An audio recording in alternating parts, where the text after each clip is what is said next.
আমি দখল ছাড়বো না। আমি তোলামুল করি, আমাদের লজ্জা নেই, আমাকে মারুক ধরুক, আমি দখল ছাড়বো না। গ্রেফতার করা হলো জয়প্রকাশ মজুমদারকে। অভিযোগ ছিল জোর করে বাড়ি দখল, বাড়ির মালিককে হুমকি, তাকে আটক করে নিয়ে যাওয়া হয় এবং এই মুহূর্তে আপডেট, জয়প্রকাশ মজুমদারকে গ্রেফতার। তার আগে তাকে ঘিরে বিক্ষোভ দেখান স্থানীয়রা, চোর চোর স্লোগানও দেওয়া হয়।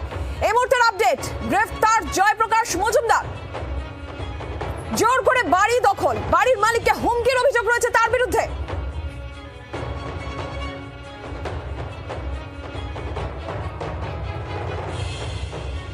আটক করে তাকে নিয়ে যাওয়া হয় এবং এই মুহূর্তের আপডেট, তাকে গ্রেফতার করা হয়েছে। তার আগে বিক্ষোভের মুখেও পড়তে হয় জয়প্রকাশ মজুমদারকে। জানাবেন নান্টু রয়েছেন টেলিফোন লাইনে, প্রতিনিধি নান্টু।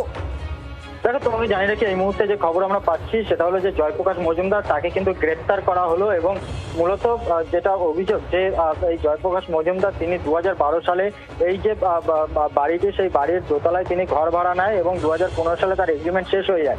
কিন্তু এগ্রিমেন্ট শেষ হয়ে যাওয়ার পরেও তিনি কিন্তু কোনো রকম ভাবে ঘর ছাড়ছিলেন না এবং তিনি জোর করে সেই ঘর একদম এই অভিযোগ, এই গ্রেফতার। নান্টু, ধন্যবাদ।